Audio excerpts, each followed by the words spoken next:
إذا رأتهم من مكان بعيد سمعوا لها تغيظا وزفيرا. ایزا جب، رأتہم وہ دیکھے گی ان کو، من مکان بعید دور کی جگہ سے، سمعوا لہا سنیں گے اس کے لیے، تغیظاً غضب غصے کی آواز، وزفیراً اور جوش کی آوازیں.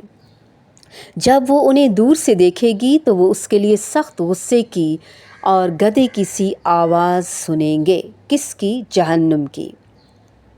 جہنم جب ان کافروں کو بہت دور سے دیکھے گی تو وہ جہنم کی ایسی آواز سنیں گے جو شدید غصے والی اور گدھے کی آواز جیسی ہوگی. اس وقت جہنم کے غصے کا حال سورۃ ملک کی آیت نمبر 6 سے 8 میں بیان ہوا. اس سے جہنم کا صاحب شعور ہونا ثابت ہوتا ہے.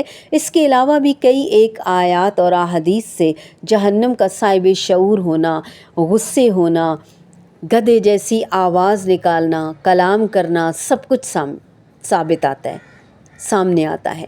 جیسا کہ فرمایا یوم نقول لجہنم هل امتلأت وتقول هل من مزید. جس دن ہم جہنم سے کہیں گے تو بھر گئی ہے کیا؟ وہ کہے گی کیا کچھ مزید ہے؟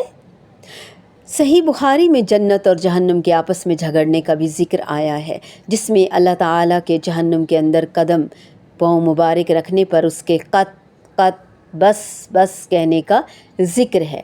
اور بخاری ہی میں جہنم کے اللہ تعالیٰ سے اپنی شدید گرمی کی شکایت کرنے اور اللہ تعالیٰ کی طرف سے اسے سال میں 2 سانس نکالنے کی اجازت ملنے کی حدیث بھی موجود ہے. جہنم کے شعور، اس کی تندی، اس کی سرکشی، اس کے لیے سورۃ الفجر کی آیت نمبر 23. اور بعض اس کو مانتے ہیں، بعض اس کو محمول کہتے ہیں، بعض اس کو حقیقت مانتے ہیں. یہ حقیقت تو ہے نا، کیونکہ مجاز اس وقت مانا جاتا ہے جب حقیقت ناممکن ہو. اللہ تعالیٰ کا جہنم کو شعور اور کلام عطا کرنا کچھ بھی مشکل نہیں.